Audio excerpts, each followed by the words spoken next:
Good morning, everyone. We got match 2 and 3. I know that first one was a quick one. Well, we got some better ones, I think, around the corner. At least let's hope so. We're the Double L's. This is Leg Day. I'm Lemon Kiwi. You guys have seen us in APAC before, but we've also seen these two next teams a time or two. The Chengdu Hunters versus the LA Valiant are up to bat. Well, I mean, only one of them we might be seeing in the mid-season madness. Starting off, when we're talking about the LA Valiant, they had a languishing beginning to the season, just showing these sparks of brightness after a rebuild. Of course, 2021, we don't talk about LA Valiant in 2021. But 2022, we're seeing a little bit more, and we're seeing a lot better as well. They've recently brought in some new reinforcements in the form of Marvel and Molly, but it's actually going to be Sarsin who's starting today. But looking at this, Lemon, I still want to focus it on one of the reinforcements, Molly, who I think has been a significant upgrade over Coldest and has been very reliable and a powerhouse in that flex support role. There's a reason why Molly was on that championship team in the Shanghai Dragons and was considered a good enough talent to remain on that roster for a while. But can the rest of the Valiant work around him? Well, the rest of the Valiant are working quite hard. I mean, they didn't make the kickoff clash, but when it comes to the mid-season madness qualifiers, they are actually undefeated. Now, to be fair, they've went up against Guangzhou and Philly, but still incredible and looking even better now that they've added Marvel into the lineup, which is giving them a Doomfist specialist, as he was on the Boston Uprising when it came to the Western region. Sashin still has limited flexibility for them with the Zarya and the Sigma. He just really needs to understand the give and the take when it comes to space on those tanks, especially when you're the only one at the front now in 5v5. Let's take a look at their opposition, though, the Chengdu Hunters, another team that was not at the kickoff clash, and a lot of their identity is centered around their dives, and especially Gaga. Yeah, Gaga on the dives, we were talking about how Marvel's got this huge hero pool behind him, but the same can be said of Gaga. Every single main tank is definitely within Gaga's pool. An incredibly impressive wrecking ball. And if there's one thing that the previous Chengdu Hunters needed, it was definitely not a good wrecking ball, because they had Ameng on the roster, but Gaga's good enough at wrecking ball to be able to just go toe-to-toe with Ameng when it comes to being able to play that wrecking ball, and has the Reinhardt, the Winston on top of that, maybe a little bit of a Doom as well. And at the moment, it seems like definitely Chengdu Hunters are all about that kind of dive identity, having the power of Jinmu's quick insertions alongside Gaga's mastery of the ball and Winston. At least Jinmu is in his seat. He's ready to go. Backdrop just pulled up because Jinmu is about to pull up, okay? Because this is the star player when it comes to the Chengdu Hunters. I would say that easily the #1 Genji in APAC, and the statistics speak for itself. #1 in hero damage, Dragon Blade kills, and second in Dragon Blade efficiency on the Genji. So I like that with Gaga's Hammond or Winston, it synergizes really well with Jinmu's Genji, which is interesting that they lean more on the Genji side, while the Western region prefers a lot more Tracer for their dive. So I love that APAC kind of gets away, or just has a unique take on the meta, although Genji's becoming more returning in the meta, while as Leave gets to sit back on the Sojourn and just chill and poke people down. Yeah, we've seen Jinmu play Tracer here and there, but we definitely agree that Leave is the better Tracer of the two, and Jinmu's Genji is a little bit too powerful sometimes to leave on the sidelines, and the Genji does have its place, as we've seen before, in being able to move up and having some quick explosive damage when it comes to brawls. When you're trying to overwhelm a Sigma, for instance, with your own Sigma and Brigitte at your back, Jinmu as a Genji can essentially play as a frontline DPS, and that can really create a lot of distraction for Leave to be able to find final blows and claim space elsewhere to generate crossfires. I'm excited for this match, also because we just haven't casted APAC in like a hot minute. Like the last time we did it was what, the kickoff clash qualifiers, and then we're like, oh, I just woke up from my coma and I was like, I can't wait to see the Shanghai Dragons, which will be our last match of the day. I was like, man, they're doing good. I predicted them to go all the way in the kickoff clash, and then I was like, I'm sorry, what? They're 0-6. So the times have changed with the most recent patch, with the soldier nerfs and of course the big up and up with the flex supports, kicking butt in the meta quite literally. So I'm wondering how the dives of Chengdu are really going to do, and mainly how LA Valiant, despite having such limitations in their tank role, how much better they've looked with Marvel. And after VOD reviewing, I think Marvel adds a lot more decisiveness to Valiant's engages.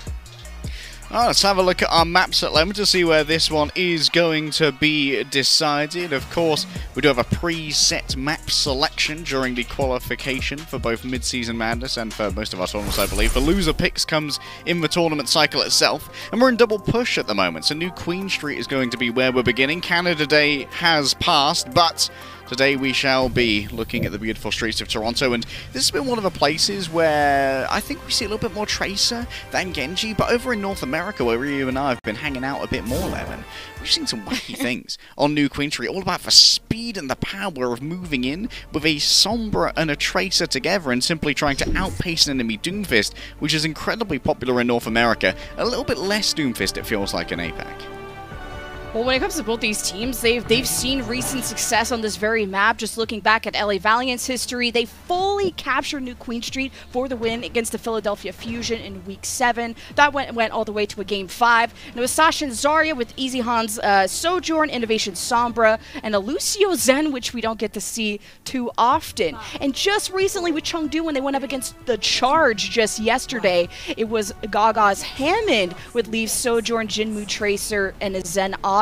So, bit of different approaches from either sides. There might be trouble here for the side of Los Angeles Valiant if Jinmu can try and find some purchase towards the back with this Tracer, because they don't have a huge amount of healing, really. And already Innovation has managed to get Nisha quite low.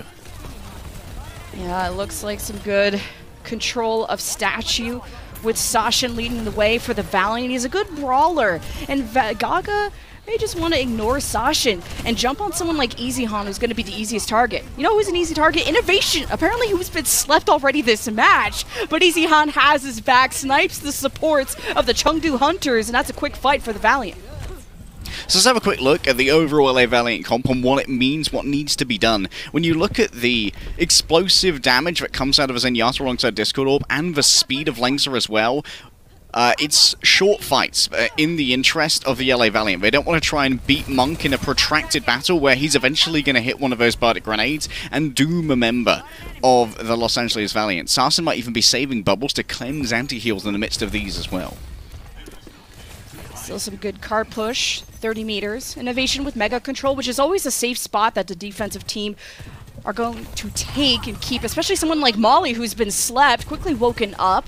Not an assassination that Jinmu could find right now, as Easy Han's keeping patrol of the flank and has spotted the Hunters behind them.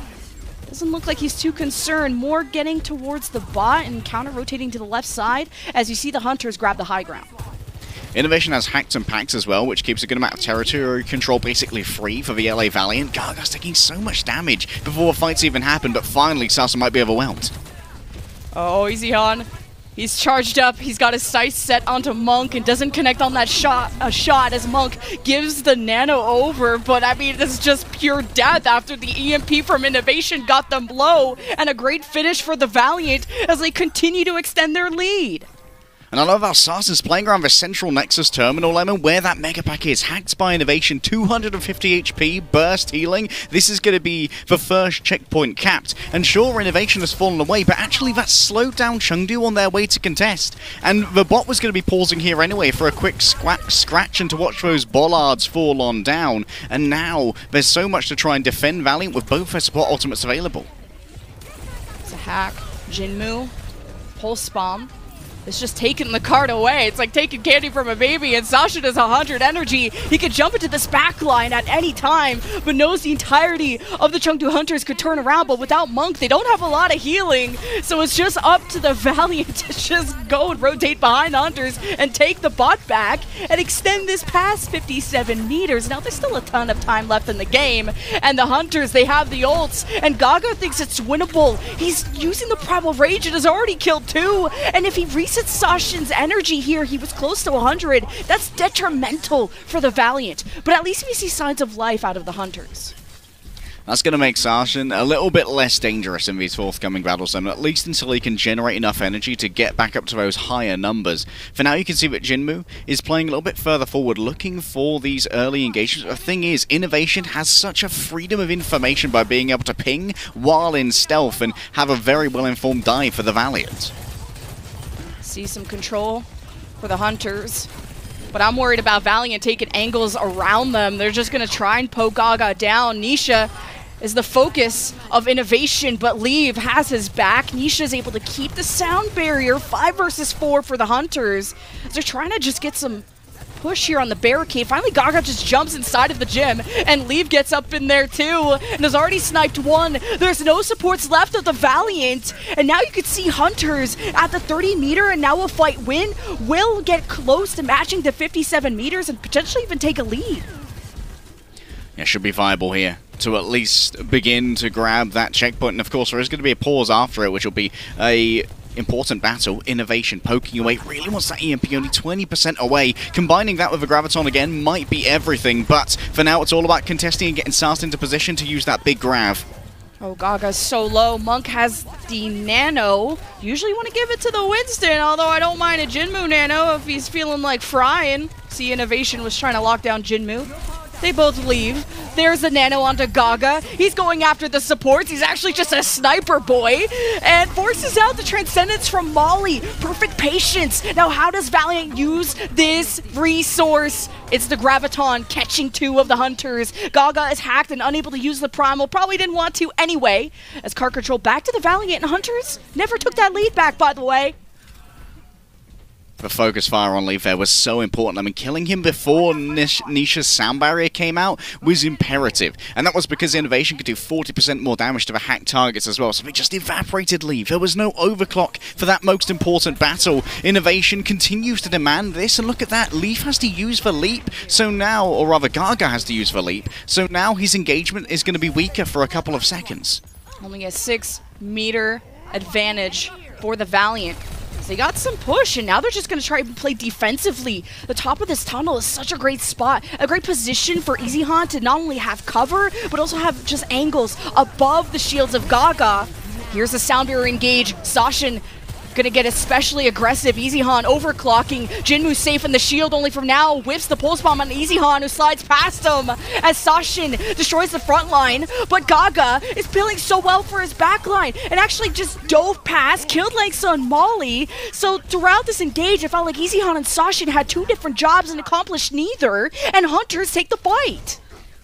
Yeah, if Gaga can find the timing here of Langsa's amp it up, Langsa and Molly are super vulnerable to getting dove by this Winston. Sure, Molly can try and kick him away, but that means you have to move into a very dangerous place. Easyhan takes out Nisha early, and maybe Monk can seal this with a nano boost.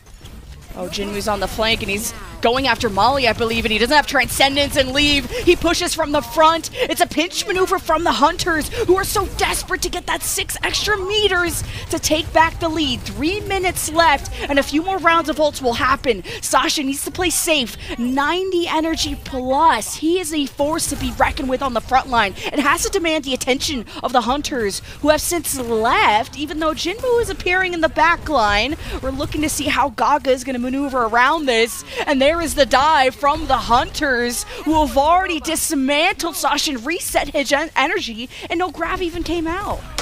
Sasha was caught in a poor position there, crunched around the bus, meant that it was easy for Monk to move around the back and hit a Bartek grenade, get rid of all that healing. And Innovation's actually sort of functioning as a third pseudo-healer at the moment by hacking these health packs. The thing is though, Sasha does not have the mobility to get to the health packs quickly, and so needs to demand huge resources from Molly and Langsa, and that means Innovation can't deal with Jinmu effectively.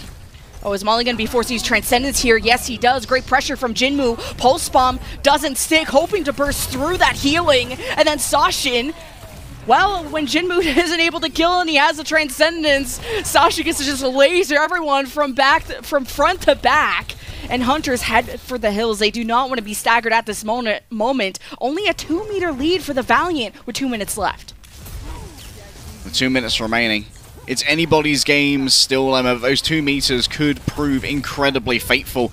No ults on the board just yet, but Easyhan is getting remarkably close to that overclock. And it's incredibly dangerous as well for the side of Chengdu Hunters, who are all incredibly vulnerable, including Gaga. So easy to headshot on that Winston and do huge amounts of damage to. And Gaga's been bullied out thus far. Innovation's been doing huge amounts of damage to it. I wonder if Jinmu has the potential to go onto a flank in Mega, where Langsa and Molly are hanging out at, and That pinch maneuver is what's been really successful for the Hunters, and there he is. He manages to lock down Innovation, I guess without the translocate, and that 5v4 just unleashes his fight. The sound barrier too from Nisha. They want to keep up this tempo. They go after Molly, and they execute. And this is a great fight for Hunters to take, because this will get them the lead with 1 minute left, and if they win this next fight, this will be really tough for Valiant to come back. Yeah, Valiant losing out in the poke war quite often here because they just don't have the healing to try and sustain themselves through it, and that meant that they lost control of Timmy pushing the barricade for so long. Now Monk is in a safe position, ready to deploy this nano at will, likely onto Gaga to try and save him from this early aggression. Sound barrier first from Langsa, but it wasn't able to save Molly. Now this overclock from EasyHan has to go big. He has the bubbles from Sashin, but he's just overwhelmed by Leave and Gaga, including the Leave overclock, allowing him to take multiple 100 energy shots into him, eventually winning the Soldier in 1v1. This propels Hunters in this fight to keep this boat sailing 89 meters and growing with 20 seconds left. Gaga still with a Primal Rage. He can take risks if he wishes to. A big stick goodbye, EasyHan, and that could be Valiant put to bed, Lemon.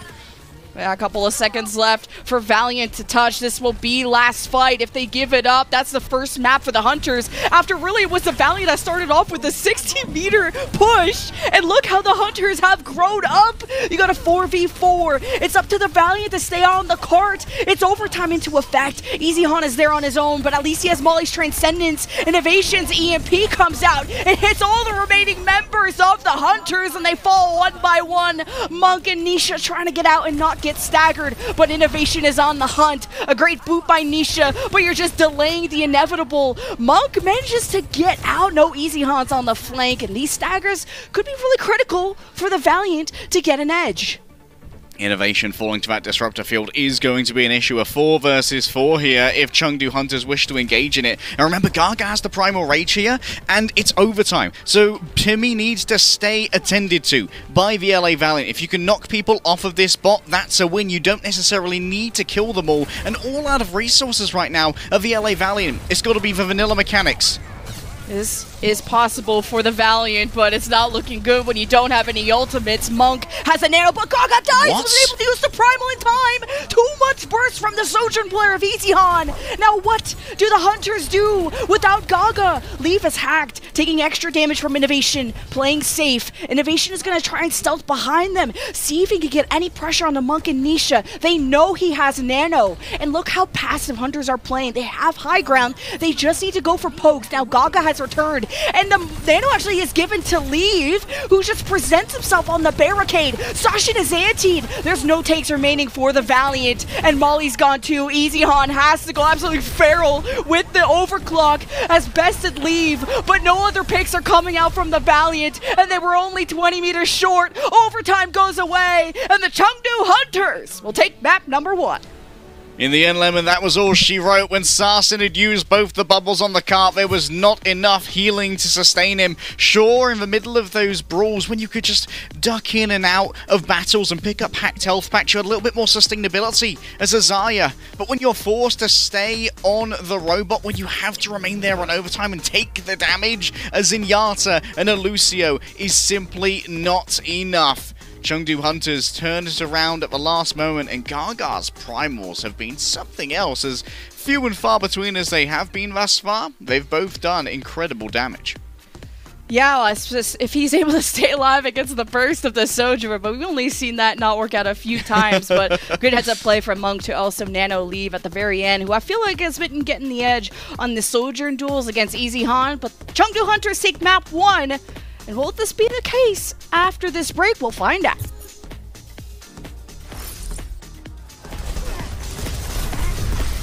They took him. Let's fix that.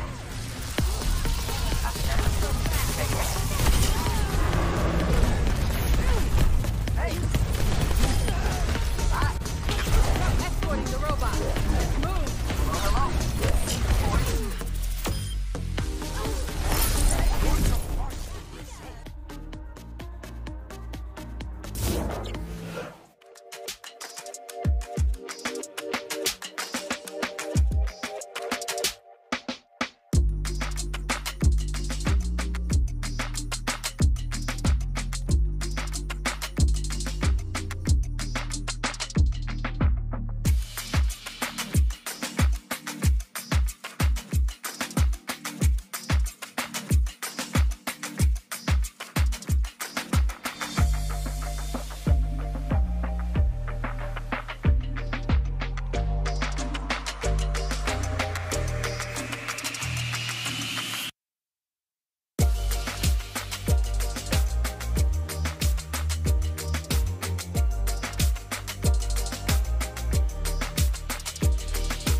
Hey gamers, been a wild ride already in map 1. Valiant were up like what, 50, 60 meters?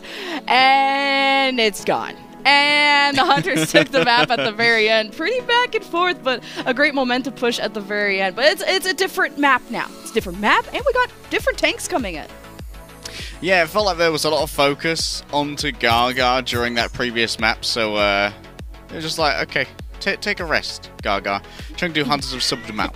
Brought in Daisy instead, who's probably going to be playing for Sigma, because Daisy only really gets subbed into play Sigma. He's a pretty mean Zarya as well, but we're not really living in the Zarya world right now, unless you happen to be a team who's doing some funky things and trying to get a little bit weird with it.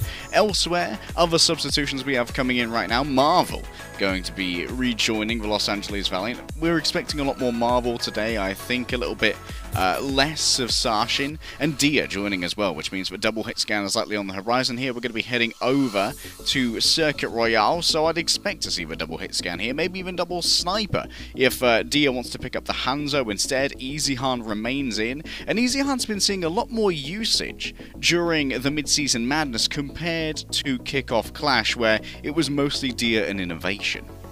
Yeah, they've kind of figured out that EasyHan is their more preferred Sojourn. The interesting interchange that's happening is between Innovation and Dia, where both of them overlap on their Tracer when it comes to their hero pool, but Innovation provides them a Tracer Sombra type of hero pool, so more flanker heavy, while as Dia prefers more of the ranged hit scans like Tracer and Ashe. See, we're going to Circuit, so imagining some Widow duels and some Sigma coming out. Marvel and Daisy. Now, Marvel was more known for his Doomfist when it came to at least this stage when he was on the Boston Upres. You know, they did have 3 tanks, so he got relegated to learning only one of them. So sometimes you gotta learn how to walk before you run. But I'm liking to see more of Marvel in that starting position and what he can really bring to a team when he doesn't have to share that time with 2 other tanks. Yeah, Marvel being one of 3 tanks was a very weird setup on the on the Boston Uprising. I think that they may have overplayed their hand when it comes to generating their roster, and now that they have a more condensed one, things seem to be going a little bit better for them. For the LA Valiant here, I would be kind of worried going up against the Chengdu Hunters if Jinmu decides on the attack to start running a Genji alongside maybe Nisha playing the Brig. I think they could very easily overwhelm Marvel when Los Angeles Valiant set up here mostly to play double hit scan and be very heavy when it comes to the poke. Lengsa gives me hope though. Playing the Brigitte here is going to mean that Marvel has a little bit more force behind himself when it comes to trying to play against Daisy and force him out of positions.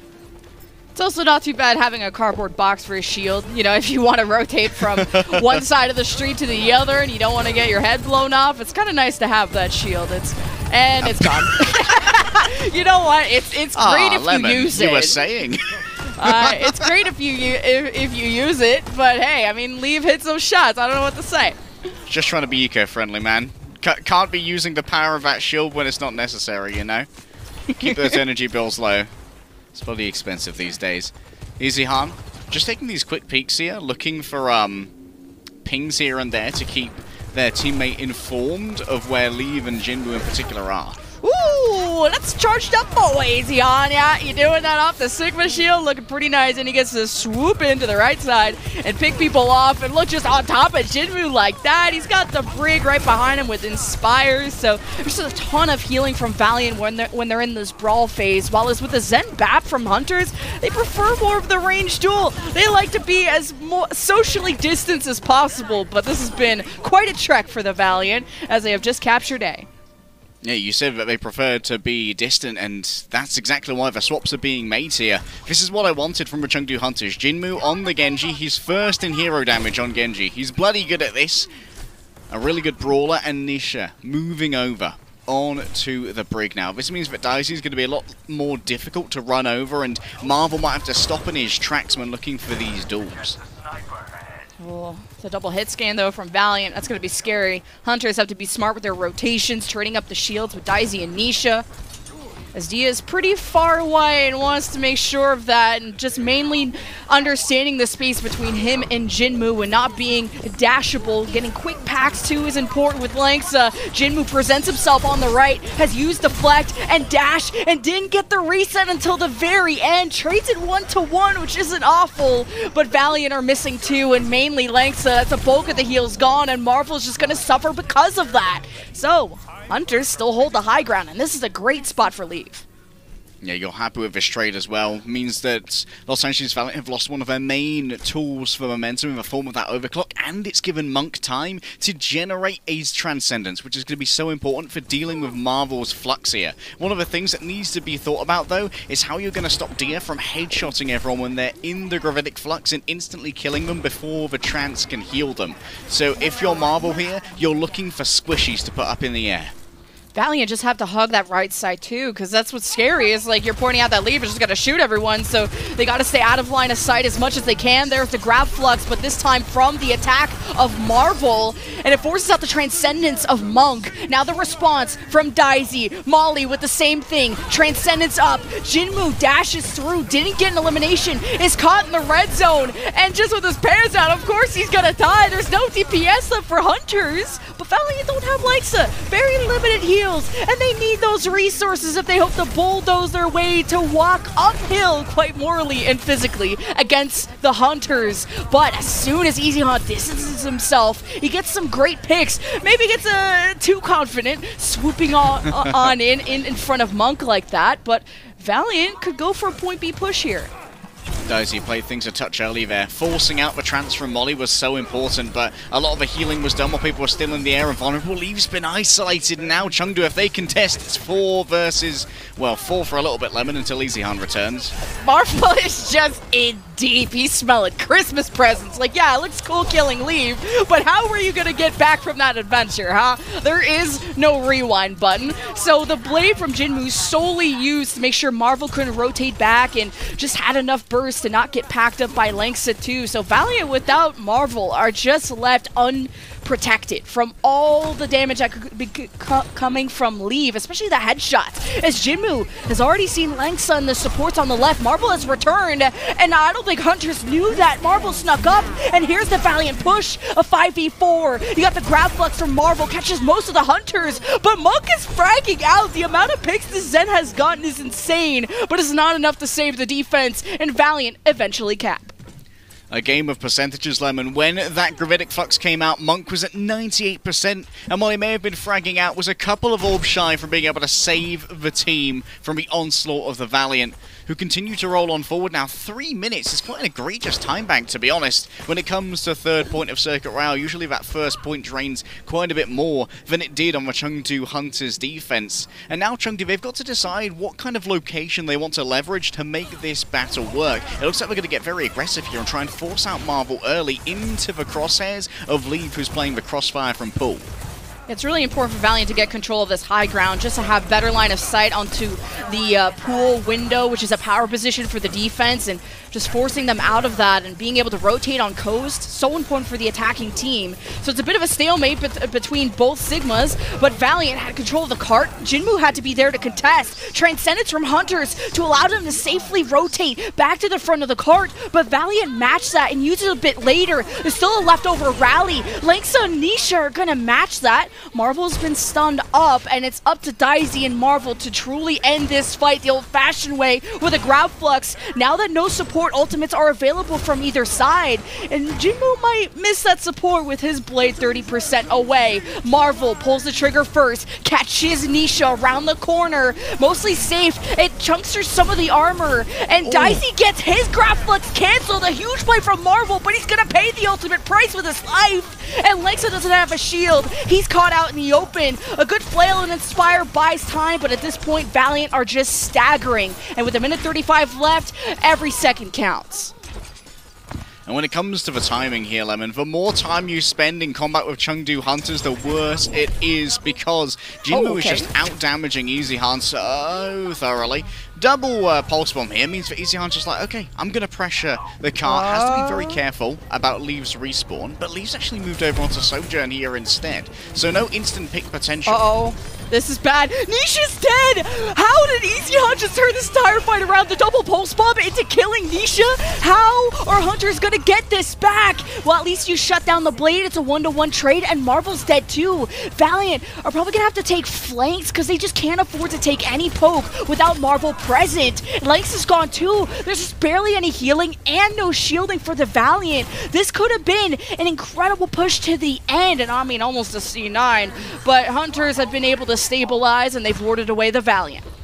Yeah, that should have been potentially the full completion right there, forcing Nisha to come on down and defend that cart and go into a vulnerable position. You had 3 frags on the Chengdu defense, but the return of Leave and Jinmu was just so well timed and managed to find these holes in the LA Valiant, and even Dia getting a freebie pick from the back. Molly's down as well. This is falling apart for the Valiant, who had so long, 3 minutes to attack point C, Lemon.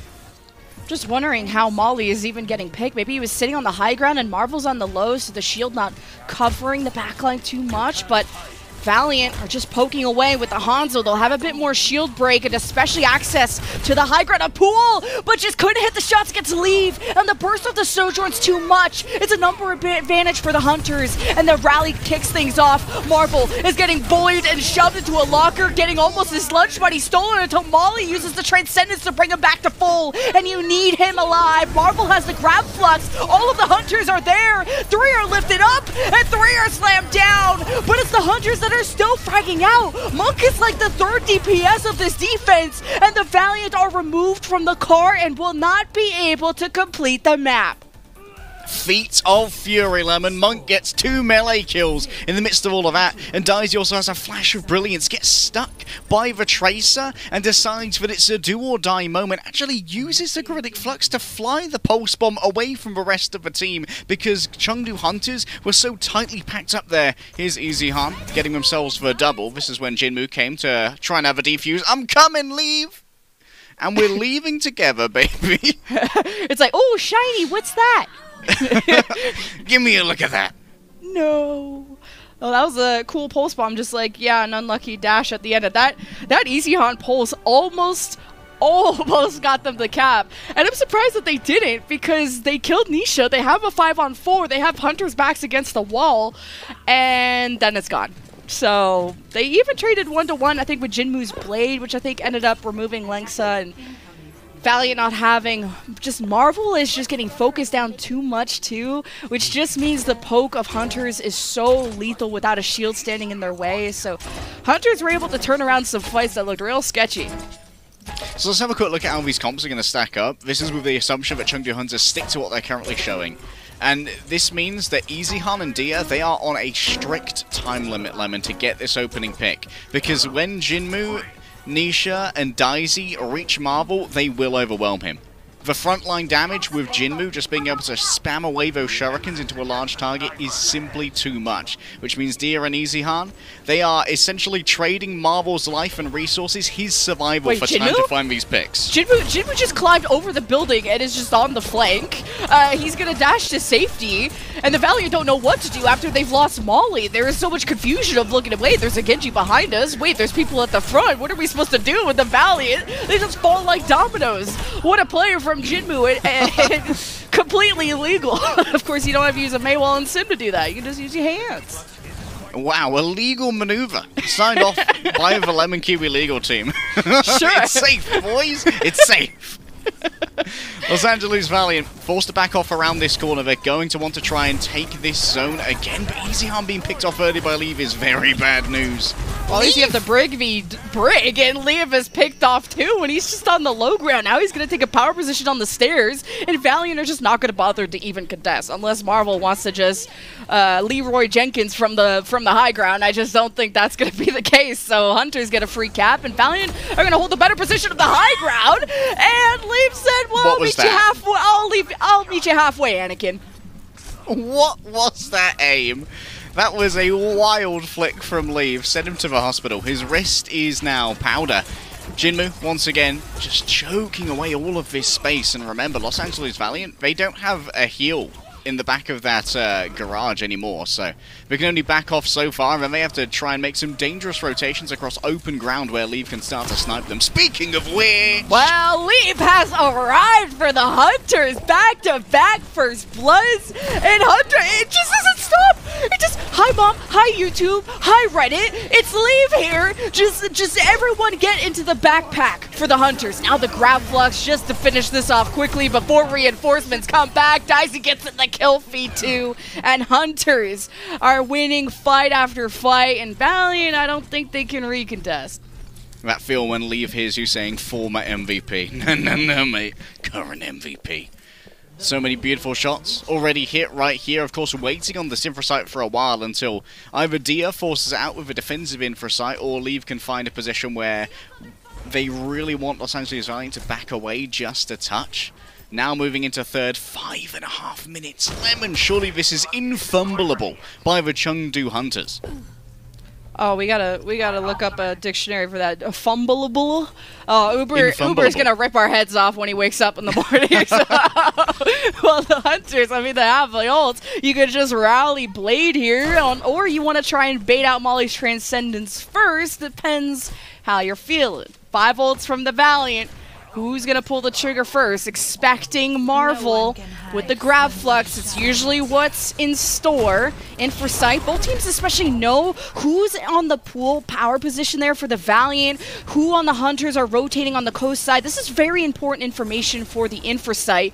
Now, the Blade has started from Jinmu with the rally from the other side of Langsa, and Jinmu gets rocked and he gets sought. He gets 0 value from the Blade. EasyHan falls, but you have a number advantage for the Valiant, who are just kicking and screaming and about to toss Dicey off the cliff, and that's not the drink he wants to take. So 4:20 left for Chengdu Hunters.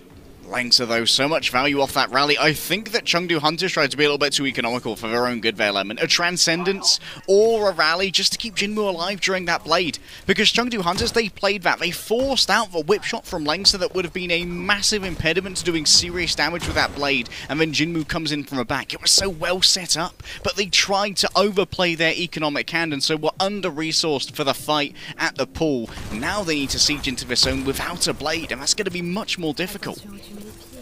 Well, now you see Valiant are just counter-rotating away from the upcoming push, keeping an eye on also how they're crossing that pool window. Grab flux there from the defense. Dia finds the snipes within it. Transcendence of Monk, not going to heal through all of that burst, and Marvel's getting kicked in, but Molly has his back. The Transcendence heals back up the Valiant, and they finally bully back the Hunters, who have lost Monk. Dicey's half HP. Nisha has to do all the healing on his own. Jinmu has a Discord orb on him and has to play safer, and Hunters are doing everything they can to rotate right side, but because they're not running a Tracer, there's just no card presence. It's up to winning the fight, and Dicey kicks off things well, but without Jinmu, you're just relying on Leave picks, and that can be really tough. Yeah, Leave doesn't have the most reliable damage right now, and down to 1 HP as well. You don't want to take any egregious peaks. Dia finds a good engagement range, but EasyHan elsewhere, picked up by Nisha. Already 2 minutes of the time bank for Chengdu Hunters has faded away, and you can see that there's a concerted effort here from the Los Angeles Valiant to try and take back this high ground, but soon they're going to have to remove themselves. They're going to have to just spill down onto the cart instead as it gets closer and closer.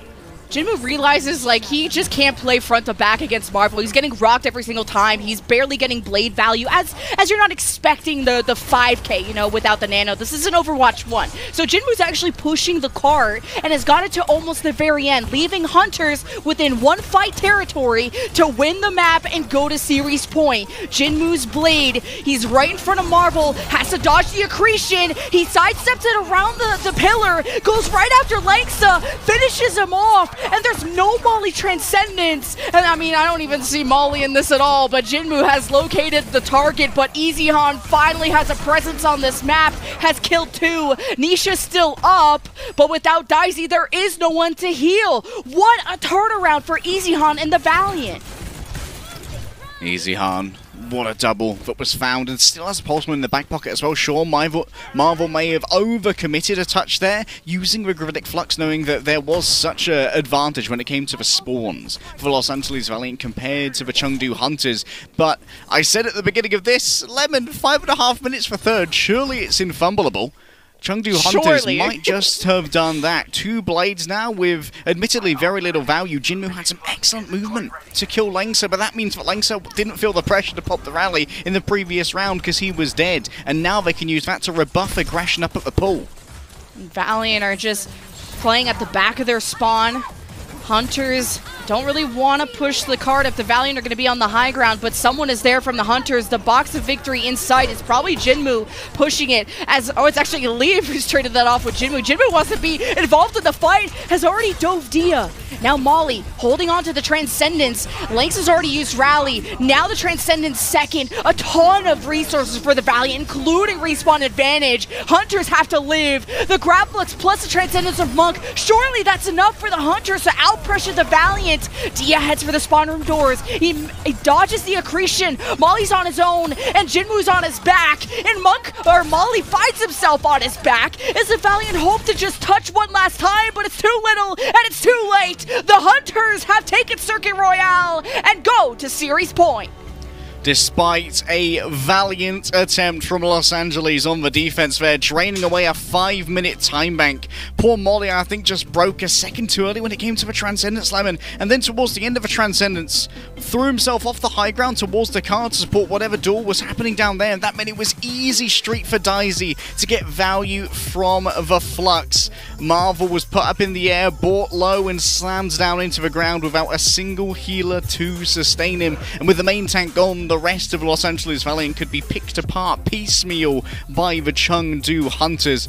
Great forward planning, and we've seen some excellent ideas from the Chengdu Hunters here, which have been occasionally stymied by Dia, Easyhan, Marvel having heroics, and I think that Easyhan's definitely proving himself to be a very dangerous DPS. Alas, the scoreline don't lie, and Chengdu are 2-0 up. Well, Easyhan also is either dead first or kills 2. It's just you're getting all or you're getting nothing with Easyhan, and he turns these fights once in a while, but it also, I think that final fight came down to support ultimate usage, where Hunters had the Transcendence last, and they also had the Grab Flux uncontested without any support ultimates from the Valiant. So a battle of resources and a battle of 2 teams gunning for the mid-season madness. Chengdu Hunters ahead in the series 2-0, and after this break, we'll see if Valiant have any bark left.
The LA Valiant are one map away from their first loss in the mid-season Madness qualifiers against the Chengdu Hunters of all people, but this has been quite fun. I think I especially enjoyed Leave on Widow on Circuit.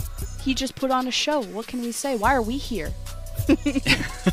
For what's least hyped, Leave Circuit enjoyer right there. Like, it was such a performance from Leave. And Lemon, while this has been fun as well, this also means so much for the future of this particular matchup. These teams are 5th and 6th in APAC, and that's important because only our top 4 teams in APAC go to our international tournaments like the Kickoff Clash or the Mid-Season Madness that's coming up, and the winner of this match is going to be in a position to take away that 4th seed from either Philly or Shanghai, depending on who wins the next match. So both of these last matches today are incredibly important for not only potentially getting into the Kickoff Clash, but potentially, or rather the Mid-Season Madness, but losing your spot there as well, maybe. And this could be potentially Valiant losing their chance to go to the Mid-Season Madness, even though their performance has had a significant uptick from the start of the season. Well, look how the turns have tabled. When you think about the Kickoff Clash qualifiers, it was LA Valiant who was their only win in those qualifiers was against Chengdu 3-1. And look at the scoreline now. Look how everyone has glowed up in the new meta. No more Soldier. That was Valiant's first win in like Reaper. over a year as well. I know. No one was too high on Valiant, but when it comes to the Mid-Season Madness, they were undefeated. Now I don't know about this because it's not like they're gonna keep this streak. But we are going to King's Row, which it doesn't bode well for Sashin, who's really only playing Sigma and Zarya, and kind of gets run over by rush comps. And a lot of teams have specifically brought out Reinhardt for Sashin because it just outbrowse them. But Hunters don't really run that. They're gonna stick to what they're good at. Jinmu picking up a Tracer here is interesting. A little bit less of a direct damage from the Genji, and a little bit more ability to pinch towards the back. Of course, the Tracer does have a really good matchup against the Zarya compared to the Genji, who can't deflect the beam, obviously, and so can be very easily dispatched of by a high-energy Zarya. And the Pulse Pistols have a really good spread to try and deal with the larger hitbox and lack of armor that Zarya has. However, on the other side, the Zarya interacting with the Tracer, very easy to bubble those pulse bombs and really remove some of the value that Tracer has with that fast-charging, high-damage ultimate. Los Angeles Valiant will roll out here with Becky back in. It's been a while since we've seen Becky, Lemon, but last time we saw him was pretty impressive on both the Genji and the Echo. Yeah, I don't think we've even seen Becky much at all in these mid-season. I'm kind of scrolling through my notes. I think this might be his first map. Just Kickoff Clash. Yeah, so this is a cool look. Going towards that Echo, having some bursts, and really good at finding isolated targets and punishing them. But because Leaf got got healing from Nisha, the burst heals. I was expecting a Brig pack, but it was Nisha. Leaf lived longer than he should have. Either way, Valiant, their support's heading to the hotel. There's a counter dive from Gaga. They seem pretty fine with that. Valiant trying to counter, rotate away. Hunters found behind, and the Hunter support's found with no friends. Monk and Nisha are dead. So the Valiant will be capping the point off of this. Chengdu Hunters unable to really make too much purchase off the what should be a big onus and a big differential in engagement power when you have the Winston versus a Zarya. Like, Becky is the diver right now for Los Angeles Valiant and is essentially diving alone with a Zarya bubble, and then Sarson's following up afterwards. Jinmu and Gaga simply couldn't find a target together, and Dia staggering Leave here is so much trouble. If Anna gets pinged, oh, this is such a huge investment. Oh, Nisha is allowed to rotate into Mega Room because of that a great bubble by Gaga. That could have been detrimental if Nisha would have been staggered at that moment. Now, Sashin really wants someone to brawl. Got the bubble, want to build up the energy, missing that 100 number like they were on New Queen Street. Gaga setting themselves up on the high ground to drop down on maybe someone like Dia. Doesn't have a ton of mobility on the Hanzo. You only have a jump back, so Jinmu and Gaga could go after him. The pulse bomb barely misses Dia, but the flank from Jinmu in that back alley was what truly finished off these Valiant members. And just with limited mobility, as soon as you use either flight or the Hanzo jump, Hunters are all over you like butter on toast. finally, we've seen a really well-directed crunch there from a Chengdu Hunters, with Jinmu zoning LA Valiant either with the stick or with the mist bomb into that narrow alleyway where Leave was wrapping around the back. Chengdu Hunters moved together there and managed to take advantage of Los Angeles Valiant during a disengage that had no speed behind it, so there was no escape from the crossfire that was generated. However, still, this is not an easy round now for the Chengdu Hunters. We have to deal with a armory of ultimates from the Los Angeles Valiant, who have almost a Grav ready to go and a Dragon to combine with it. What is this? Well, there is Becky duplicating a Zenyatta. Gets a Transcendence, though. Gaga could beat him down fast enough, but Gaga's still behind them, and this is clearly still a problem for Valiant. They're going to force their way through the front. Becky is now back to the Echo form, and Valiant have the rally, but it's still not enough to keep Molly up. I mean, Becky's just not doing a ton of damage, and Dia has the Dragon Strike, but decides not to use it. Silver lining is you got 2 or 3 ults out of Hunters, and Valiant can hope they can take the next fight. And you got the critical ult as well, Lemon, the Transcendence. That's exactly what Valiant wanted. Just a big dive, get out the Trance, and then in the next fight, you can force out a kill with the Grav Dragon. The only way this really gets healed through is if you do not concentrate your fire on whoever's trapped within the Grav itself. Molly falling early, of course, is really unfortunate, and Jinmu. If you could try and interrupt the cast of Dia's Dragon, that would be huge, because that's your only real mitigation you have right now. There's just so much flanking happening. Jinmu is currently slept. Is this something that Dia or... Yep, there is the execution. So that's a window of opportunity for the Valiant. Now you have Graviton Surge, you have Dragon Strike. Who are we gonna? We're trying to get as many people as possible, but it's like Sashin is waiting for Overwatch 3 at this point. Has had it since last fight, but wants to get as many members as possible if you're gonna invest 2 ultimates, especially even the Dragon Strike, to go for a full team wipe, because you need that. But Gaga is looming above them, ready to drop onto someone like Lenksa and Molly. Sashin is taking the space. Notice his Hunters on the left side, and there's Dia with the range and the picks that finds even a second one. They might not even need the ultimates, but they're still gonna invest the Graviton Dragon Strike, and Dia with almost the ace, and Monk heads for the hills. Chengdu had a good start there, playing very spread to try and avoid Grav Dragon, having some good spacing to make sure Sasa could find them together. But the second they tried to huddle up for warmth and protection against the roving pack of LA Valiant is when Sarsin could finally bring out the ultimate that they wanted. Now Chengdu, they've made significant changes here, Lemon, which means that a reset on a bunch of ultimates. Leave had to move over to the Sojourn, Jinmu onto the Hanzo now, and Gargar's going to be the only ultimate available with that Primal Rage to buy some time or make a very aggressive dive. Ooh. Hunters were so close to losing some people. Really quick and good heals from Nisha. There's the Gaga Primal Rage, but he's beating down people who have bubbles, so the Sashin is buying time, and I'm sure he's got a ton of energy. But with Dia and Becky gone, he also has no damage. So Valiant cannot afford any more staggers here. Gaga heads back with 200 HP, keeping himself safe. And Valiant fired back. Leave got a little too aggro jumping in like that, and here is the fire back from the Valiant. Becky's been nanoed, Sashin has slept, and Becky will try and do all the work for him, but he needs the pocket of Molly to keep the aggression. Gaga's healed back up. Monk is behind him. There's the counter engage from Hunters, the nano onto Gaga. Becky duplicates and hopes to do the counter dive himself. And now it's just left with a stalemate. Gaga keeps going in deeper, but he was antied, and the bombs from Becky are just so overwhelming for Gaga. Now this Transcendence is just so the Hunters, I guess, don't lose anyone else, but maybe you needed that to recontest. Hopefully Gaga gets back quick. Sashin is close to grab, and that could be the nail in the coffin. Becky has already picked off one. It doesn't bode well for the defense. Valiant in a 5 versus 4. They've lost Lenksa, but they still have a ton of heals with Molly still up. Leaf has killed 2, and he's going buck wild. Sashin redirects his focus, but it's too late. Leave us save the fight. All right. 2021 MVP moments hitting once again. Los Angeles Valiant. Unfortunately, Sashin, I hate to say it, but you kind of threw that. You guys forced out the trance from Monk super early, then there's nothing to deal with the Grav Dragon. The same technique that got you B, and you send out the Grav while Dia does not have Dragon. Becky, an ill-considered peek but Jinmu puts down, and now Los Angeles Valiant, things get so much more tough, Lemon, because they have to try and attack into the super heavy poke of Chengdu. You're up against an Ana, a Zen, and a Dragon Strike straight away. Jinmu just threw the Dragon Strike into the right hallway where Valiant were trying to push from. This catches Dia. There's no escaping that.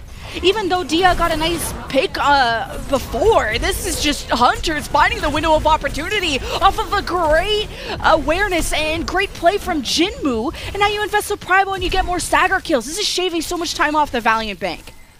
Yeah, the rotations of Valiant now, they are going to be so heavily contested by the long-range damage that's been proffered here. Chengdu can also play from the high grounds to begin with as well, forcing Becky to use cooldowns to run from behind, and it's Leave on the flank with the overclock here. Might be checked by the Hanzo, but has a good idea of where that hero is and could easily try and headshot them. The overclock, it's all about patience. Take the shots you know you can take. Gaga going after Dia, only has one jump, but Dia gets to the high ground and Gaga can't access him. Valiant, is anyone on the cart? It's Zacian there keeping the overtime wick burning, but it's the Hunter's flank that is so overwhelming. The Valiant are just rushing to the objective and they're not looking back. And how can you? It's just destruction and fire behind you as Hunters will hold Valiant at bay and stop them from capping C. Chengdu Hunters finally make this aggressive push forward, but they talk about it first. It's part of the game plan, Lemon, and that means that the supports are in a position to push forward all of this healing from relative safety, like from the Mega Pack room. We saw that Chengdu almost fumbled this map when they overchased towards the end of C and lost out on both their DPS. Dia has had some impressive plays thus far, yes, but it feels like overall LA Valiant, their plans were just taken down by a lack of forward planning within the midst of all of these battles. They should have been able to take advantage of the fact that Monk overplayed his hand with the Transcendence and then used a Grab Dragon, but unfortunately Zacian could not make that happen, and so Los Angeles Valiant could not finish the map. It's been a bit tough for Becky, too, on the Echo. I mean, I don't envy him. Having to play against a Jinmu Hanzo and a Leave Sojourn. How can you take flight? It's up to Molly to just keep that permanently pocketed. And you see when Becky goes for these kind of risky flights up in the air to just try and get a pick, gets shot at. And if you don't get that trade, then you're, like you pointed out, it ain't great, Valiant having to play 4v5 like that. So Becky is brought in for this Echo reason, and also that Valiant got a bit pounded by the dive. Dia only has the one jump on the Hanzo and has now since gone to the Ash to see if the coach gun will be any better. So the questions here we have about the Chengdu Hunters composition is the kind of pace they want to play with. Is Gaga going to be playing an aggressive dive here, or is it more of a catch poke, wait for the nano, and allow Nisha to be the main playmaker for the squad? Because of course Leave, using the slide, can essentially act as a dive hero by getting up to these high grounds. Gotta be careful with how you dive with that though, and at least he's charging up off the Zarya shield of Zacian, but as the later this fight goes, the more energy Zacian has, and Hunters realize that, and Jinmu gets to slice and dice through all these low HP targets. So well set up by Gaga's dive, and the pressure at range from Leave, so what a flawless fight from Hunters. Somehow LA Valiant ended up going for a brawl on the point. I think they may have overreacted to pressure on the point early from both Jinmu and Gaga. Becky found in the back, and of course this means now that Becky's going to get terrible spawns, Lemon. And that, in turn, means that LA Valiant can't contest this early because they're simply missing a huge amount of their damage. Gaga wants to take advantage of that. No focusing beam, you say? Don't mind if I move forward, do you? Oh, Valiant are just stuck in this left side, and Leave has 100 energy. He's looking to just take a shot onto Molly and Lengsa. Not able to connect, as Hunters are still just pushing out of choke, so Hunters have more than enough real estate. They got a big backyard too, so it's about how Valiant are going to reclaim it, and especially scale up this Zarya of Zacian. It's so important, and you see with how low his ult charge is, how not much Zacian's been able to do in terms of brawl. Hunters are more focused on their backline. It's good dynamite from Dia, and having Bob before the end of point B is going to be important, but here's the dive. The nano to Gaga, going right after Lengsa, who still doesn't have a shield, but he's getting pocketed by Molly in the back, and Lengsa's living for so long, but Leave has already picked off too. Gaga's made more than enough space for this DPS. It's a bit unlucky for Jinmu, but now you nano Lengsa just to have sustain for the defense, but there's really no winning this fight if you're the Valiant. And Hunters are about to cap, and that's going to be a thick time bank for point C. Gaga played that so well there with Nano. You might think, oh, he hasn't even been able to kill Lengsa, but it wasn't about killing Lengsa. It was never about killing Lengsa. It was about keeping Molly's attention, getting that consistent pocket onto the Brigitte to try and make sure both the supports survived. And that's where Sarsen and Becky start to fall through the cracks as Jinmu and Leave take their own 2 versus 1s with the support of Nisha behind them, because Gaga doesn't need additional healing while he's nanoed. Okay, Sashin has a Discord Orb on him, and he's just posted up at the front. Lengsa has to get involved. He starts the rally. The grab is thrown. Hunters counter with a Transcendence, but they don't have Jinmu to counterblade and turn this fight around. In a 4v4, both teams walk away from each other, especially from the bomb that was just placed from Dia. But Leaf gets charged up off Sashin and takes shots at the backline. But it's not an opening that Hunters can take, especially not without Gaga. 5 minutes now for Chengdu. Nisha 10% away from the Nano. And the Nano Blade does seem pretty appealing here for the Chengdu Hunters. There's no major ultimate to try and counteract here, only the spacing of the knockbacks from the Brigitte. If you can force out 2 bubbles from Sashin, it is easy landing for Jinmu. You can already see 1 has been spent on Sashin. Keep track of those, because that is going to be the only thing to stop Jinmu's Blade. Yeah, and I mean, with a Brigitte Ana, you're not going to have a good response to the Nano Blade too, and he's going to invest it, the Nano to Jinmu. And just now pulling out the blade, getting Sashin low enough to get the dash reset, and 3 more fall for the Valiant. It's only Molly and Dia, but Dia now swaps to the Tracer, knows he's not going to have the space to operate as Widow, is choosing the other doorway to go on the flank, but Jinmu's on the right, Gaga's on the left. Hunters are just trying to camp Valiant, but here are the ults from the defense. Molly nanos the Sashin Zarya just to buy space. You need the frontline to exist if you're this defense. Becky, well, he was a tank and didn't really do much on the Winston copy earlier as the Valiant are surviving, but for how much longer? The anti hits Lengsa, and Gaga realizes this, pounces on him, squashes him like a pancake, goes after the other support, and Valiant can't touch. The Chengdu Hunters sweep this series 3-0 and hand Valiant their first loss of the mid-season Madness qualifiers. I don't know if Sashin even got to use the Graviton that Nano built up to there, Lemon. It was very dire straits for Chengdu as they lost Jinmu just a touch earlier.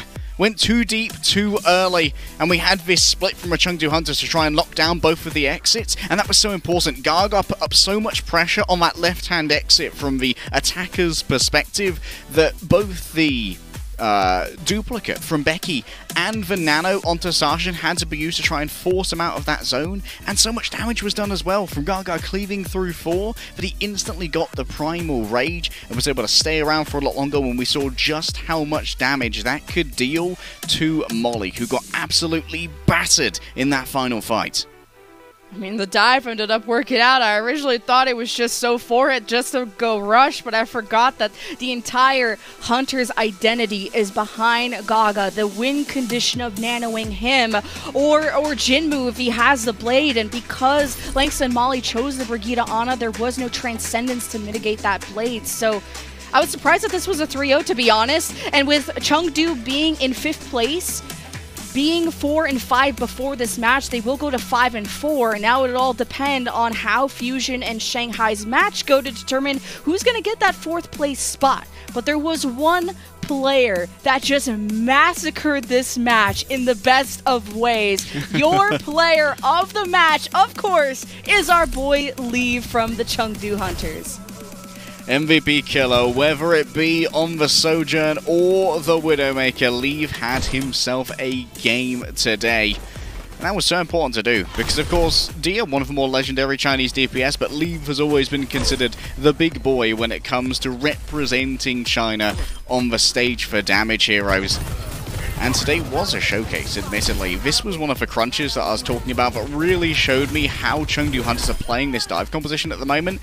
For a lot of other teams who are playing the Winston, it's a little bit slower. It's a bit more pokey. You have your Tesla Coil when you have Winston hold some space to try and force teams into using their resource and being whittled down before the play is really made. But for the side of Chengdu Hunters because they have so much power. With Leave, they try and play it a little bit faster, add the speed by having the additional Discord from Molly that does more damage, so that Leave can start picking off players a lot earlier with the space that Gaga makes with aggressive dives. I mean, you know Leave's the better Sojourn. I mean, statistically, the numbers are there. Also forced Dia to swap to the Hanzo. Leave made a huge difference on circuit with 3 or 4 Ks, especially on the point B push to the Sojourn plays on New Queen Street, which was a bit closer, but still very impactful for Leave until the very end. You saw the Sojourn replays. This guy pops off. So it was we've had 2 3-0s today. But I think this next match is going to be a banger because there's so much on the line. The mid-season qualifiers are still in effect, and there's only so many matches remaining. But this final one, Philadelphia Fusion versus the Shanghai Dragons, are up next, and you won't want to miss it.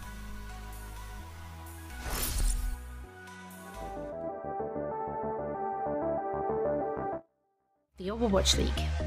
And by TeamSpeak, the official voice supplier of the Overwatch League.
Hey, what's up, friends? Welcome back. We got the post-game desk, where we don't have desks, but we will post-game analysis, what you guys just witnessed with your eyeballs. 3-0 for the Chengdu Hunters, spoiler alert.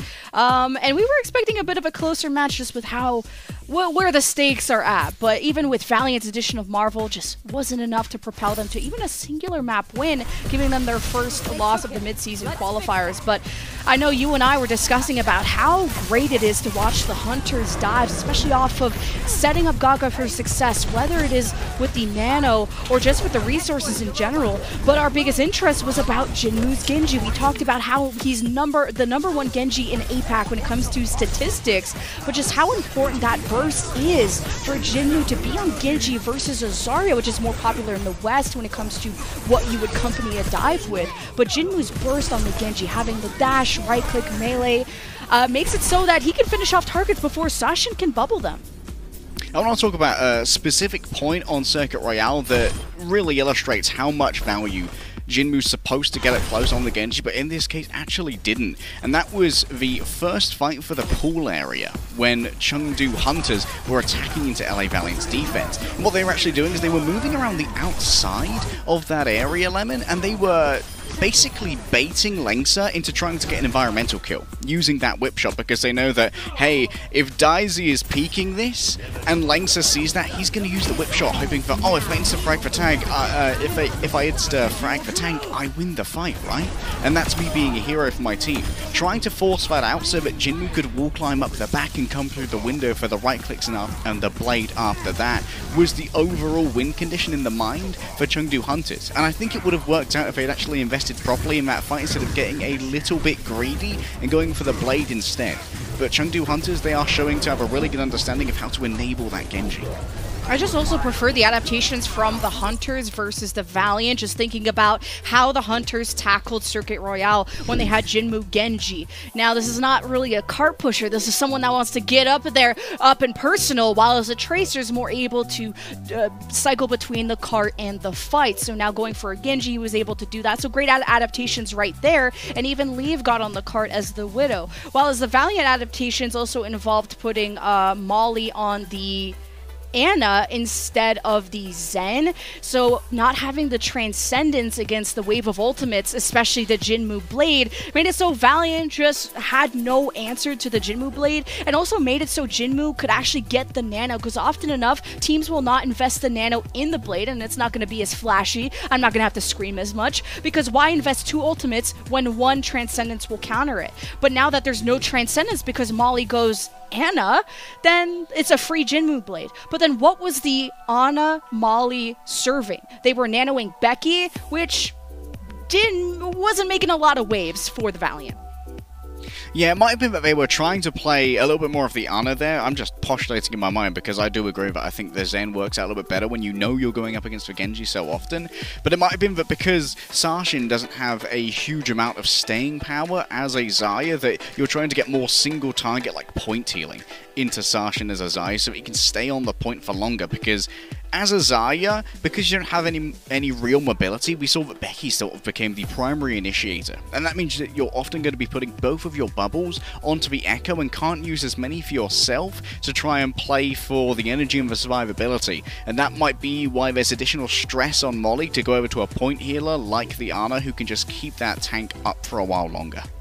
And it just felt like the Hunters didn't really have, the Valiant didn't have a good answer to the dive. They had D on the Hanzo, who is getting pounded, only has the one jump.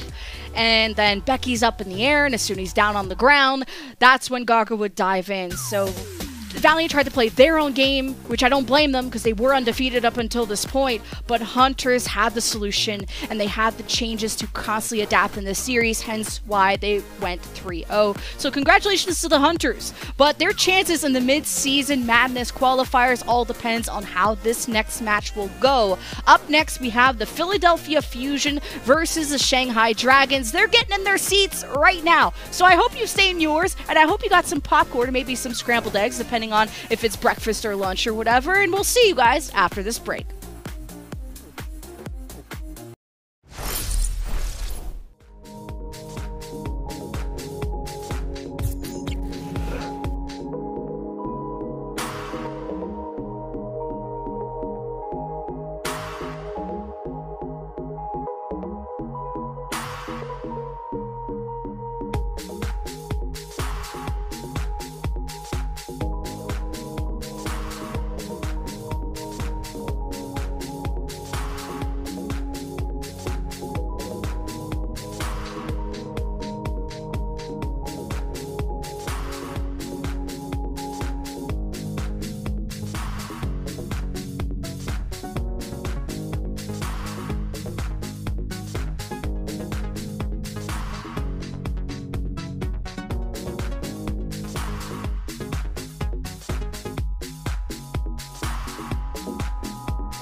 Hey guys, welcome back to 3 Overwatch. The Overwatch League is still live. And we have, I think, a pretty good match coming up. Philadelphia Fusion, Shanghai Dragons. Surely this will be a 3-0. Let's kick it off with the Shanghai Dragons, though, who have, since in the mid-season Madness qualifiers, have only played Void so far. Machek, where is Fate? Where is Fate? That's the question. Where's the calls? Where's the comms? Where's the main tank? And it's so weird, Lemon, that in some places, especially in North America, we are seeing so much Wrecking Ball, and Shanghai Dragons are finally addressing their 0-6 record and thinking something's got to change. We got to bring in the big boy Fate. I hope we get to see quite a bit of Wrecking Ball today, because Chengdu have done really well with it. We've seen teams over in North America do really well with it as well. And Shanghai, as amazing as Void is, MVP tier off-tank, he simply has not had a great track record thus far in Mid-Season Madness. Yeah, I mean, the Shanghai Dragons, I hadn't watched the Mid-Season Madness qualifiers in APAC, just, you know, focusing a lot on North America, and I was like, man, I just can't wait to see, I woke up from my coma and I was like, I can't wait to see the Shanghai Dragons dominate, and everyone's like, I got bad news for you, son. Shanghai Dragons got 99 problems, and they continue to have more. So they were running so much Void, Sigma, Doomfist, and we just hadn't seen Fate. But here he is. Maybe they can pull like a Hunters, right? Of just having Fate on the Hammond or the Winston, Flood a Genji, Lip Sojourn. That seemed to work out. Yeah, 99 problems and 0 map wins, Lemon. On the other side, Philadelphia Fusion have a very preferable record against the Shanghai Dragons thus far in 2022. And speaking of new subs, we're seeing a little bit more of Fury as well. Belos Rhea has definitely been the tank du jour for the Philadelphia Fusion. They've been preferring a lot of Belos Rhea, and Belos Rhea has been playing a lot of different things. Winston, Wrecking Ball, Reinhardt, Roadhog. Occasionally. Don't say it into existence. Do not speak it into existence, but it's Fury who's going to be opening up here. We are, of course, on double push, so you'd have to assume that Colosseo is going to be the first map, as that's where Fury has seen most of his play, as both a Sigma and a Xayah, if I remember correctly. On the other side, MN3 certainly has been showing off his skills as a Sojourn, and I think that Zest is kind of like the person who, for my money, should always be in for Philadelphia Fusion. Zest just provides so much in terms of flexibility as that sort of supportive DPS who can play on their own, whether it's as a Tracer, as a Genji, as an Echo, that just can provide the off-angle pressure that really gives some space to work for either MN3 or Carpe when they're playing something that's a little bit more straight and narrow when it comes to hit scans. Well, Zest, you gotta keep him in the lineup. He is the #1 Tracer in APAC, at least when it comes to the statistics. #1 in solo kills, #1 in post-bomb kills, and #2 in final blows. The only thing that I think holds Philadelphia Fusion back is their tank situation. And now that Fury's in the lineup, maybe that experience, that leadership at the front line can be great, where they usually operate Fury on push. Even just most recently, they won Colosseo against Hangzhou Spark. But Philadelphia Fusion, I'm sorry Fusion fans, you ain't having a great time. You lost your first 2 matches, and you had to take Hangzhou Spark, one of the lower teams, to a game 5 to win it. So Fusion, they look good on paper, but it's about working together on the field, not just trying to go for all these solo plays. But I feel like there's so much pressure on people like Carpe, Zest, and MN3 to go for their own solo plays if the tanks are not taking the initiative. Now that Fury's in the lineup, he has a ton of time in the Overwatch League. I'm expecting this to be a better look, but Belos Rhea should be substituted in after. World champion of the inaugural season with the London Spitfire with a huge performance on the D.Va. But, Lemon, both of these teams are currently feeling the panic and the fear, as the loser of this match is going to be in a position where it might be truly easy to fall out of contention for the mid-season madness. If Chengdu continue their current dominant run through the Mid-Season Madness qualifiers, they could take out whichever one of these teams loses and likely falls into 4th place, steal away that 4th seed from APAC, and knock one of these teams out of contention for Mid-Season Madness, which would be a heartbreaker. And have a look at that. Philadelphia have not dropped a map to Shanghai Dragons this season. Shanghai Dragons have not claimed a map in Mid-Season Madness yet. So, despite the reputation of our reigning champions. It's statistically not looking grand right now. But with Fate in the lineup, this is a new look for the Dragons. They've always been using Fury in the mid-season qualifiers, and now they can have a main tank to truly own this map and take the space that they need. It's going to synergize great with Fleda's Tracer, and with hopefully this real estate taken up, Lip can have all the space to operate in terms of his Sojourn at a distance. Now Fusion presenting themselves with more of a brawl comp, having the Fury Sigma shield at the front. But look, the Dragons have already made their way in the back. It's Fate and Flutta back there just doing some initial scouting, and having access to this middle of the map means that Dragons can flank at any time. Remember that the raw healing here for Shanghai Dragons is going to be fairly low, so Fate's going to be relying a lot on the health banks as he does a little bit of rolling and trolling here. A bit of a Bane 1 impression. Just keeping Philadelphia Fusion at bay for a moment before going in on Fury. That's tough for Fate, because all he has to do is dodge the Fixes Sleeps and the accretions of Fury, and because once Fate is Discord Orbit, like he is most of the time, he can be bursted down quite quickly, but Fate hasn't dropped yet. Dragons have been on the flank, and Fusion are good at peeling for themselves, especially with an MN3 Ashe, who usually is subbed in to either play the Sojourn, the Ashe, the Cassidy, stuff like that. So now that he gets a coach gun, he gets some dynamites, it's going to make it difficult for Fate to engage. Now you got some free push from Fusion. Now when do Dragons want to engage? Zest playing on the flanks for now, trying to keep Flatter at bay. Still free distance here for the side of Philadelphia Fusion. And Fury's used to Kinetic Grasp, so for a moment it's going to be backing off and waiting for Fate to make his move. We're just waiting for a fight to start. It feels like Fusion are just brawling away, and Dragons haven't found their opening. You got a Nano creator invested into Zest, and this is just making all these targets so weak. Izuyaki's dead, but just couldn't get the finish on the Lee Jae-gong, and I wonder where Fixa was, where he was unable to support. I know where Fixa was. He was getting harassed by Flutta, who's throwing pulse bombs. Yeah, yeet. And Fusion, well, I don't know if they can get more than 30 meters. We'll have to see how much Fury can hold down his backline. Fixa is the target of Fletta's attention, jumping on in. Now the Transcendence is forced out by Aim God. Fusion trying to relieve some of that pressure as the Dragons are still around, and Lip is able to burst through all that healing.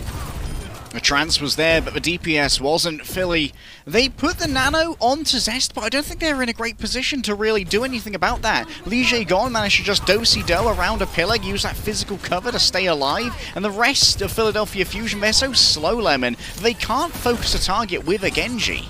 And now both the DPS are dead again. Yeah, Zest gone. Dragons will be able to get a lead out of this, and with the Hammond, they'll be able to get to the high ground, which is nice. Access to the high ground here, maybe even knocking Fury off, you can get the proper roll through. And remember, when Fury loses that high ground, in a very vulnerable position. There's the mines on top of the bridge. Fury is looking for a homie to grab Flex. The shield bashes out. Get outplayed by a Brigida. I don't know what to say, man. Lee Jae-gong, though, comes back with the rally. Dragons are all playing split from each other. It's Izuyaki and Lee Jae-gong over on pillars. Lip is kind of hanging around. He got staggered. He'll be back, though. And Flutta and Fate are taking rotations to the opposite side, the right, to pinch Fusion from multiple angles. But now it's the Nano to MN3, thinking he's popping off, but maybe it's Zest that needed it, because, you know, the whole blade and all. But Izuyaki's dead, and Fusion are down 3. MN3 is going to stall out with the Bob, and maybe think about swapping. I'm not sure what the Bob was for. Fusion are legitimately baffling, Lemon. Like, they are a science experiment. This isn't a team. They just saw a Transcendence have a Nano and a Blade and decide, no, I'm not going to Nano the Blade. I'm going to Nano the Ashe instead. That's a decision that was made by a human being, and that's all I can say about it. Shanghai Dragons, they still have their lead here, Lemon, and control of the bot as well. For now, though, Shanghai can just stay back, troll the objective a little bit, and wait for Fate to be in a position to set up one of these fights, knocking someone off the high ground critically so that Fleta can get on top of them. Dragons have a 3-2 split right now, where it's Fleta and Fate permanently just on the flank, going through the middle of the map, and Fusion are doing a way better job, especially of MN3, looking through that doorway and marking Fleta and Fate. And look how as soon as they present themselves, they're discorded, they're burned to death, and because Fate and Fleta are not in the greatest range of Izuyaki and Lee Jae-gong, the orb is getting cut off through the mid-map walls. Fate and Fleta are not getting sustained, so Fusion just have to hold their ground. Fate here can at least control the objective. With the mines, those are going to be very difficult to cut through for the Philadelphia Fusion. They don't really have a good method of doing that, with the exception of throwing Fury's cardboard shield through the mass of them and just allowing the damage to accumulate. Lip doesn't quite connect when it comes to the railgun, but the overclock is ready to give chance after chance again. It's a dangerous place that Lip is in now that he has the overclock too. I'm wondering how the Fate mines are going to be used. You lock the Fusion into the fight, but now the mines have been placed and it immediately claims the lives of the supports. AimGod didn't even have time to use Transcendence, and you probably needed that to keep up the tempo, especially if you're going to invest Pulse Bomb and a Grab Flux. So Fusion just not able to touch those high ground members of the Dragons, and it's the Dragons back on the barricade. You're exactly right, Lemon, and what else is AimGod saving this Transcendence for, to be honest? Like, it's not that good against the overclock, it won't do anything against the Pulse Bomb. At best, you can just, like, counter-trance Izayaki, but often you're going to be able to force that out by using your own Grab Flux, and Fury didn't end up getting anything out of that because he made the play without his supports. MN3 has control of a high ground as Feta and Flate, pardon me, waits alone. I love Flate, but Fusion now throw the bomb behind the Dragons, and Lee Jingong is forced to rally, and Dragons push forward out into the open where Fusion just gets to play Duck Hunt. So what a well-placed bomb from MN3 to force these awkward positions. Dragons are now stuck in the closet, and Fusion are just gonna siege in there with a Nano Tracer of all things. So Fusion are back on the bot. You know what, I quite like the choice of a Nano Tracer there. This allowed Zest to get very close to a Pulse Bomb, as well as meaning that Zest had additional survivability while playing in that alcove that was well out of the line of sight of both Fixer and AimGod. And that meant Fixer and AimGod could stay in safe positions and stay alive for this crucial fight here as Philadelphia Fusion continue to exacerbate their lead. Zest, you gotta hit those, man. Fury needs you. Your country, your people need you, okay? Fury's taking so much poke, he ain't got a shield. He's just a walking Zarya at this point. And now the backline of Fusion is exposed. This is deja vu from the last fight. Guess what happened last fight? AimGod and Fixa died first, and AimGod still ain't using the Transcendence. Help him! Well, the good news, Lemon, is that AimGod might get to use the Transcendence to counter the minefield after all, because Fate's almost got another one, and AimGod is still holding on to this. He is a hodl gang right now, diamond hands on the Shanghai Dragons might actually use an early minefield here to try and stop the contesting of the cart so that it can move forward into an advantageous position. And what's messed up about all of this is Fusion are winning right now. They're 41 meters and 36. And finally, you have the Dragons who get a first pick. Now, will we see Fate go to the high ground? He placed the mines on the staircase, which Fusion just walk around it. And now Dragons, well, you see Fate actually peel for his backline. Zest was flanking, he kills him. Now the Dragons have had two picks, one from Flip, one from Fate, and you're just barely getting progress on this barricade. It's 2 meters away. There's the contest from the Fusion. The barricade, or the Grab Flux from Fury does a big dent into the Dragons. They do fire back with the Transcendence. Without Lee Jingong, though, Dragons are not going to do well in these later fights, and that's where the damage of the Fusion is so deadly. And throughout the Dragons having picked first blood and second blood, they still don't get the lead back. Finally, AimGod uses the trance, gets the second one there after Izayaki's is forced out by the Gravitic Flux from Fury. And Shanghai, they invested pretty heavily in that previous fight. The Overclock's still going to be available here for Lip, and remember that Fixer has been consistently picked off first by Lip with these headshots. Maybe a little bit harder now, going up against the Brigitte to do that. Oh, just Dragons are looking at the back line, they're pounding the front, and Lip, he does the same thing every fight. Zest, MN3, AimGod going after the dog too. Dragons, once they own the high ground, they ain't leaving it, and the Fusion have not figured out what to do. But here's the fun fact, Fusion are still winning 41 meters. Shanghai Dragons giving him Lip. Fury has to make a decision here as to how soon he wants to try and contest this barricade, and maybe you send Zest to do it instead. A little bit of objective trolling, try and find a place for this bomb. You've got to try and remain in the lead here if you're Philly. It's a rally, there's the mines, it's on the bridge, MN3 is cut off from the rest, and there is the finish, a great pile drive, and cohesion from the Dragons to isolate and execute. This is what they needed to do, and the Dragons, they rob the victory potentially away. Taking it back 54 meters and now growing with 20 seconds remaining. The Fusion will have rally. They have respawn advantage. They have a chance to kill Fate here, but he finds cover and he's Discord orbed and he gets out scot-free. It would have to be a overtime turnaround for this one, Lemon, but still denied. Is the checkpoint. Zest is taken down. The rally from Fixer allows him to stay alive on the cart for just a second longer. Oh, and Fusion don't want to be anywhere near this barricade because that means they're going to get flanked from the left, the right, the top, and the bottom, and